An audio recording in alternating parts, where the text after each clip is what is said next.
Yeah, I'll do a long form video. Just filmed a couple of shorts showing these vapor barriers and the top plates of the wall.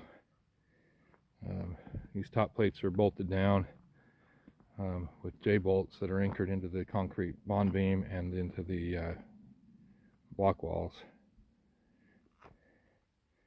And then on top of that, I will have the roof will get framed on top of it. What we're looking at here is the north wall, and yeah, it's not perfectly level on top of that bond beam, but it also doesn't really matter because it's just getting, basically the eaves of the roof are going to be on this part, and see the roof pitch going up like here, it's going to follow that same pitch out here the rest of the building. And so there will be just a little pony wall to be built on top of this north wall, just to be able to fill in the plywood like we have there. Anyways, that's all that's gonna happen there. But I got vapor barriers down all the way around, dirt over it, and they all slope away from the building. And I've got to put a whole bunch more dirt on top of it. I'm going to bury them about 1.5 feet in the dirt, and yeah, so got a little bit of work to do. Okay, right here where it looks like there's a gap, there's actually not, because I've got 2 layers of vapor barrier. This one didn't overlap very well, kind of pulled away, but you can kind of see right down here there's another layer that overlaps. So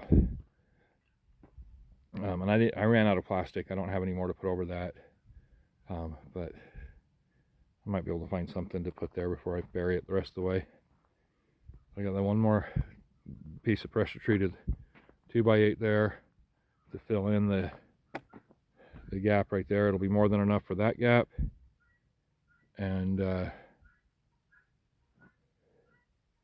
yeah, and then this little gap here, I don't know if you can see the plank I've been walking on. That piece right there is a piece of pressure treated 2x8. So I'll just end up cutting that piece to fill this gap, and this 12-footer will fill in that gap. And then all the top plate will be done, and I'll be able to start with the I'll be able to start with the rest of the framing the rest of the roof. I've got that pile of lumber that's been sitting there since summertime, and it's ready to go to frame the roof. Kind of mess here to clean up, because when I took all the forms down on the outside, I had just left them right behind the tire wall or behind the stem wall for a bit, and ended up just tossing them down here. So I got some cleanup I got to do with this, separate the boards, pull nails out, and a lot of it's still usable, not all of it though. And yeah, that's where we're at with this one.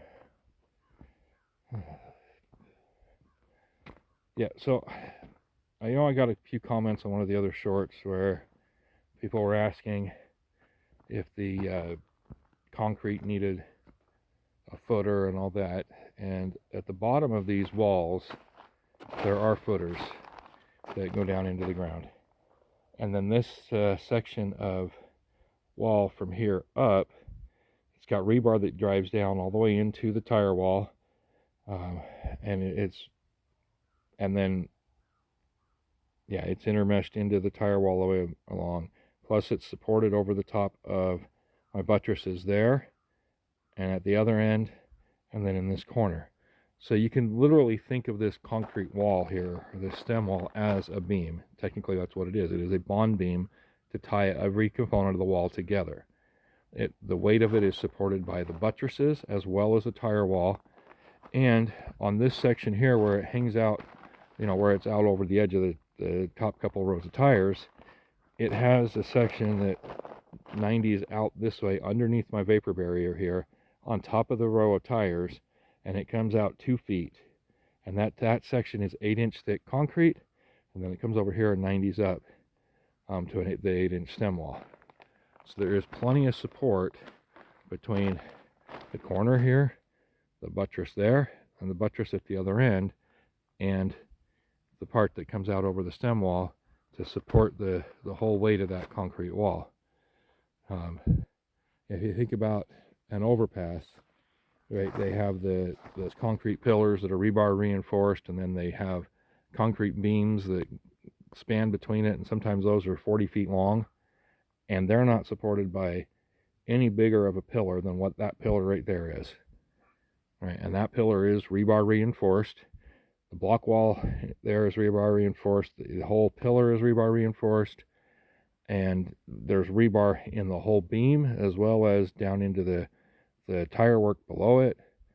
And yeah, it's got the roosters fighting back there behind me.